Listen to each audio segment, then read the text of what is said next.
What would you think the hardest stunt is? Tandem ramps or Roman skis where you have two or three cars side by side doing the ramps. That's not easy? Well, the middle car is held on the ramps by the one on each side. They would move in till their running boards touched. They would practically hold that middle car in line. Almost anything was more dangerous than the rollover. Hmm. The truck jump was probably the most dangerous stunt of all. Why? Well, because you were going fast and you were approaching that truck, which isn't going to move, maybe 60 miles an hour. And the way we used to do the truck jump, we'd park the truck at right angles to the ramp, flatbed truck. We'd put a 1-inch board in the middle of the truck bed. The idea was for the car to jump over the truck, knock that board off, but not actually hit the truck. And that took a little precision, but it could be done. Lynch could also tip a car over on its side, rip the door handles off, and get the car back on the wheels. Not everyone could do that either. He'd be trying to? Well, yeah, he'd bet money on it. That he could rip them off. Yeah. And he won better than 3 out of 5. They liked to bet, did they? Oh, those guys bet on anything. Two birds sitting on a wire, they bet which one would fly first.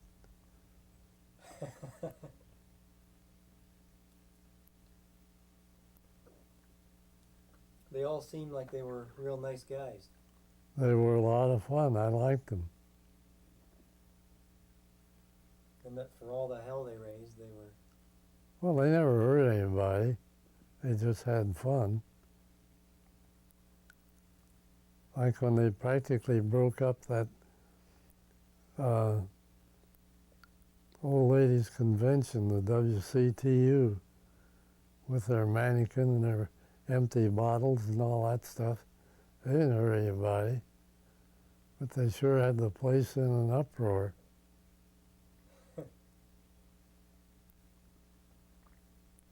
Were they scared of anything? The microphone, they didn't like the mic. How do you mean? They didn't want to talk on it.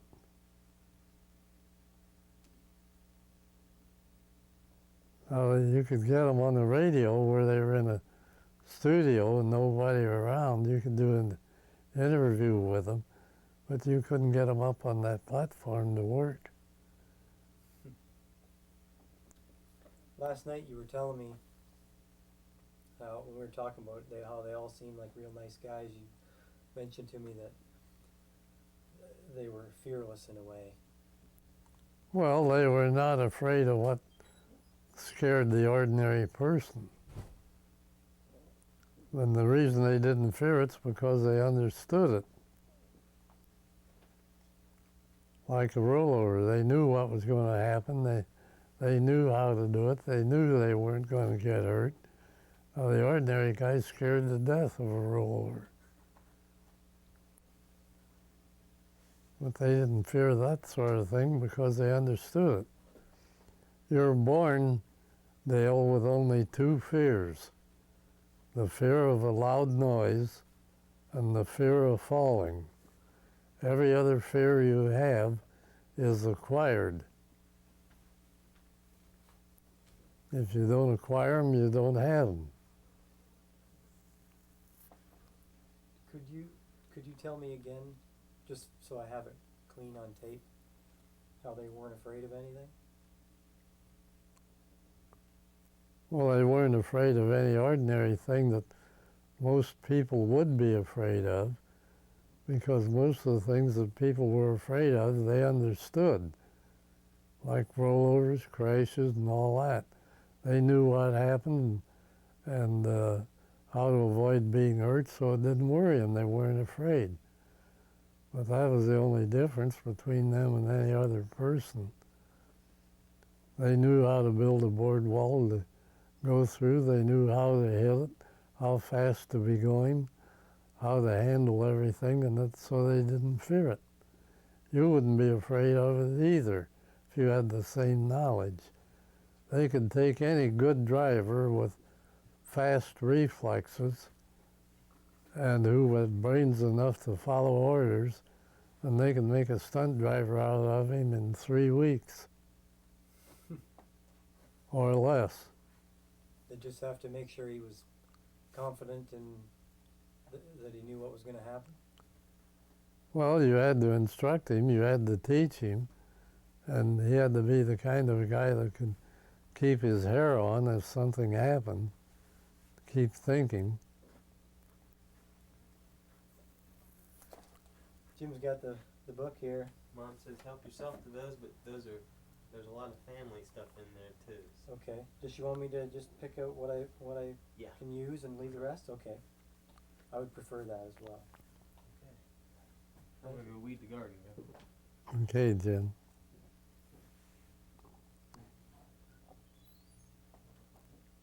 There's a picture here about blowing up a dummy microphone. Yeah, clown act. They put a dynamite detonator in the mic, which was a dime store spittoon.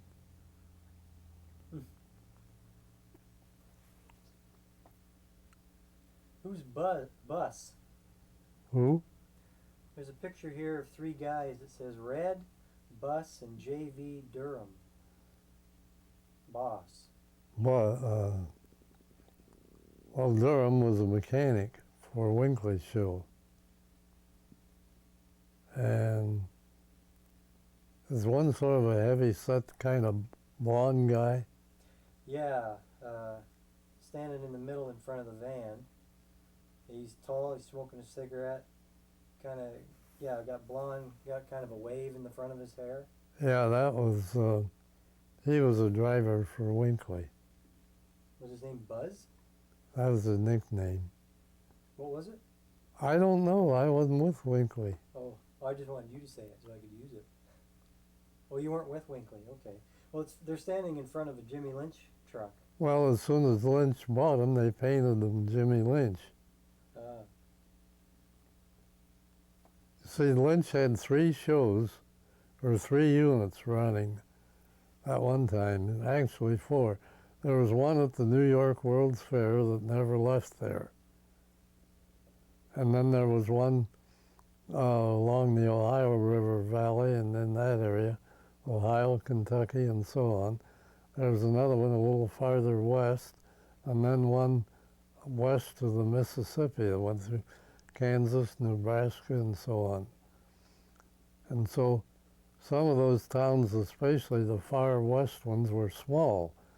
And when Lynch bought Winkley's show, they were assigned to Winkley's unit. And so you had the Jimmy Lynch show going in towns that the rest of us had never been in, didn't know anything about. We used to be going down the road, and we would encounter a Jimmy Lynch car going the other way. We'd blow the horn and wave, we didn't even know who it was. They could have been stealing the car for all we knew, because there were that many of them around and they were that busy. We were showing practically every day somewhere.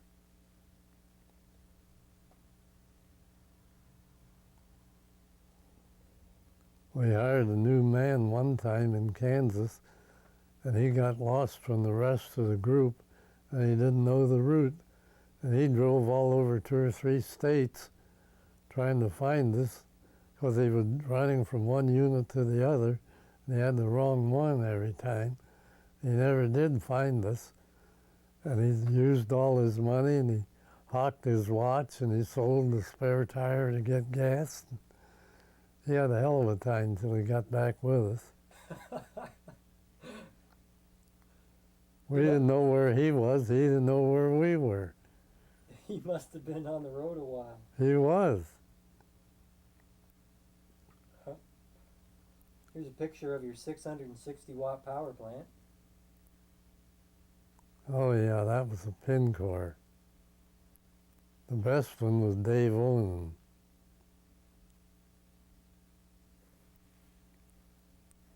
I'm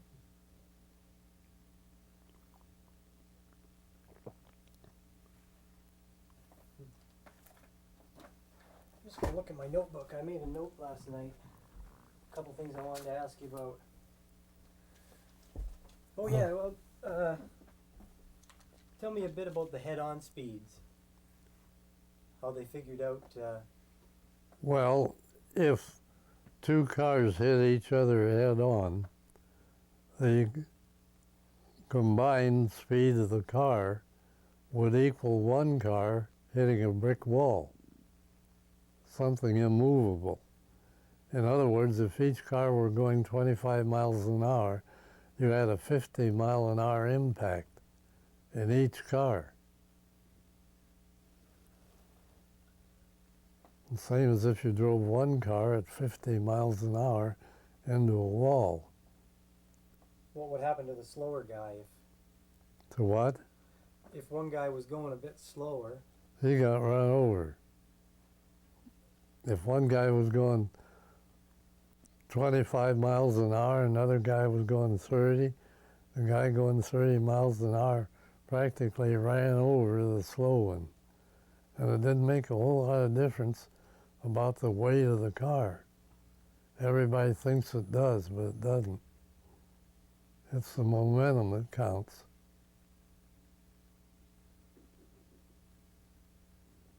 So when the boys figured this out,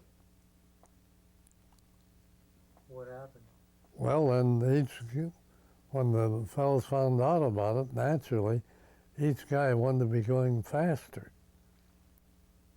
protect his own neck, so they began hunching.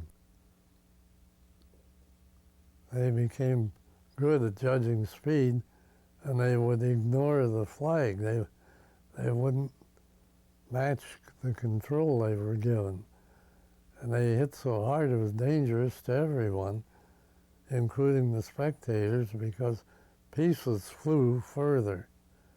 So the result was they abandoned the head-on crash. They just quit doing it. Before somebody got killed. Yeah.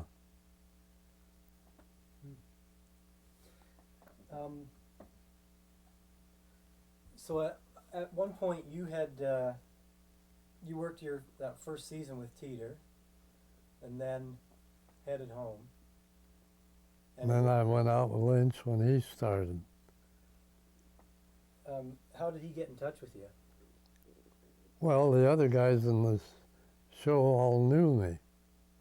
They knew I lived in Mansfield, and they got on the phone and called me. Did Jimmy call you? Not at first, one of the guys did. I don't remember which one. But then Jim came to Mansfield, and we all met down at the hotel. They actually set the show up here in Mansfield.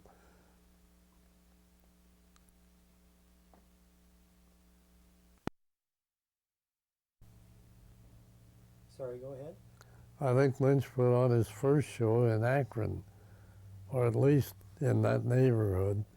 I don't remember for sure. But we showed in all the towns around that area to begin with. What year did he start? 35 when he had his first show. We showed Akron, Canton, Youngstown, Canfield, that sort of thing. Jimmy,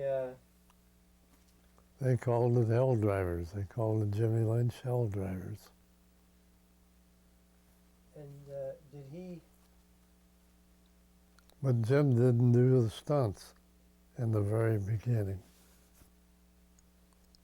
We had a couple fellows hired to do that.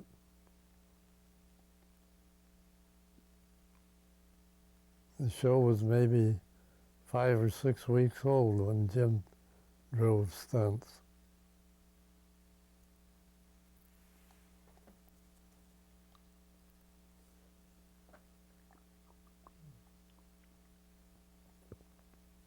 guess the truck jump was pretty popular. Oh yeah, it was spectacular.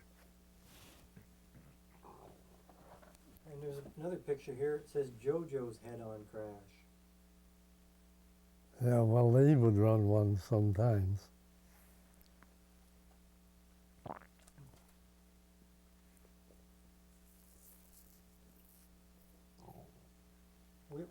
Were motorcycles part of all the shows? They were part of Teeter's show, and they were also part of Lynch's for quite a while. All they did was jump over a car or truck or something and do a board wall.